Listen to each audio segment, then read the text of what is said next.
Welcome to ஏஜேஸ் vlog. இன்னைக்கு நம்ம சேனல்ல பார்க்கக்கூடிய ரெசிபி மண்மனம் மாறா மட்டன் குழம்பு. அதுக்கு ப்ரெஷர் குக்கர்ல மட்டன் எடுத்துட்டு அது கூடவே மஞ்சத்தூள், இஞ்சி பூண்டு பேஸ்ட், சால்ட், எண்ணெய், தேவையான அளவுக்கு தண்ணி ஊற்றி குக்கர்ல விசில் விட்டுடுவோம். 8 விசில் விடலாம்.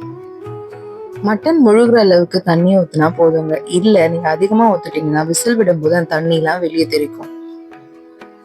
மீன் வயல் நம்ம காய்கறிகள் எடுத்து கட் பண்ணிடலாம். அதுக்கு 2 பெரிய சைஸ் வெங்காயம் எடுத்திருக்கேங்க. பெரிய சைஸ் வெங்காயம் எடுத்து கொஞ்சமா பொடி பொடிசா நறுக்கிட்டு மீதியை அரைக்கிறது மாதிரி நறுக்கி எடுத்துக்கிட்டேன். இதுக்கு நம்ம சின்ன வெங்காயம் போட்டால் இன்னுமே டேஸ்டா இருக்குங்க. தக்காளி ஒரு 3 பெரிய சைஸ் எடுத்து அதை நல்லா சேம் ஆஸ் பொடி பொடியா நறுக்கிட்டு மீதியை அரைக்கிறதுக்காக ஒரு பீஸ் மட்டும் பெருசா நறுக்கி வச்சிருக்கேன். கூடவே கொத்தமல்லி, கருவேப்பிலையை ரெடி பண்ணி எடுத்து வச்சாச்சு. கருவேப்பிலை எடுத்து கொத்தமல்லியை நல்லா சாப் பண்ணி வச்சுக்கிட்டேன்.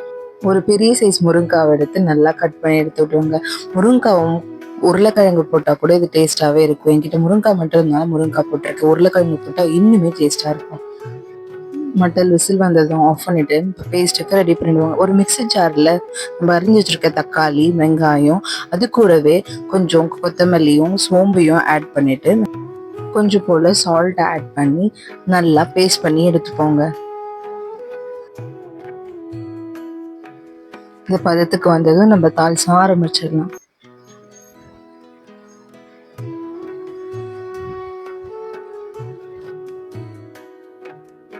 ஒரு குழம்பு மண் சட்டி எடுத்துக்கோங்க. சட்டி நல்லா சூடான பிறகு தேவையான அளவு நல்லெண்ணெய் எடுத்துக்கோங்க. நல்லெண்ணெய் விட்டு அது கூடவே பட்டை, லவங்கம், கிராம்பு, ஏலக்காய், சோம்பு, கருவேப்பிலை இதை போட்டு நல்லா வதக்கிடுங்க. கூடவே நம்ம அரிஞ்சு வச்சிருக்க வெங்காயத்தை நல்லா போட்டு வதக்கிங்க.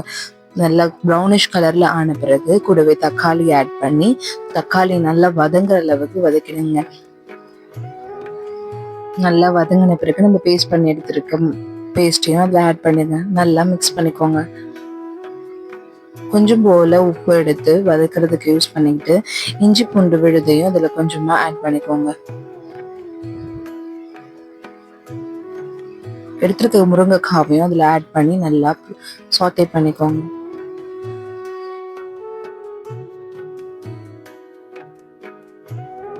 நம்ம அம்மா சமைக்கும் போது கஷ்டம் தெரியாம சாப்பிட்டாங்க. நம்ம சமைக்கும் போது அதோட கஷ்டம் நல்லாவே தெரியுது.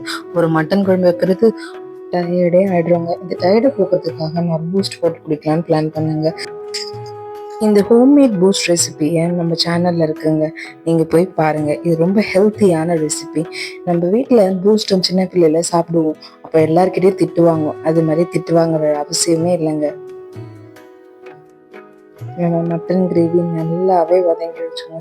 கிரேவி நல்லா ரெடி ஆயிடுச்சு. இப்போ இதுக்கு கூட மட்டன் ஆட் பண்ணி அதோட தண்ணியும் ஆட் பண்ணி நம்ம நல்லா மிக்ஸ் பண்ணிடுவோம். மிக்ஸ் பண்ணிட்டு தேவையான மிளகாத்தூள் ஆட் பண்ணி வீட்டில் அரைச்ச மிளகாத்தூள், அது கூடவே கொஞ்சம் கரம் மசாலா ஆட் பண்ணிக்கலாம். நல்லா மிக்ஸ் பண்ணிக்கோங்க. தேவையான அளவு தண்ணி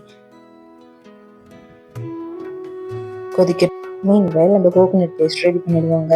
கோகோனட் பேஸ்ட்டுக்கு நல்லா கோகோனட்டை சாப் பண்ணி எடுத்துட்டு மிக்சர் ஜாரில் அது கூடவே கொஞ்சம் சோம்பு நல்லா ஒரு ஸ்பூன் ஆட் பண்ணி கொஞ்சமாக தண்ணி விட்டு அதை அரைச்சிடுவாங்க. பேஸ்ட் பண்ணி எடுத்துக்கலாம்.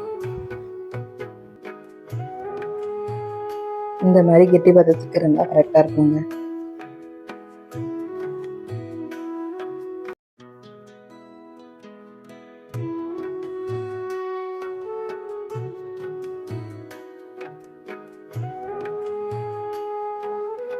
நல்லா கொதி வந்துடுச்சுங்க. சலசலன்னு வந்த பிறகு தேங்காய் பேஸ்ட்டை நல்லா ஆட் பண்ணி மிக்ஸ் பண்ணிடுவாங்க.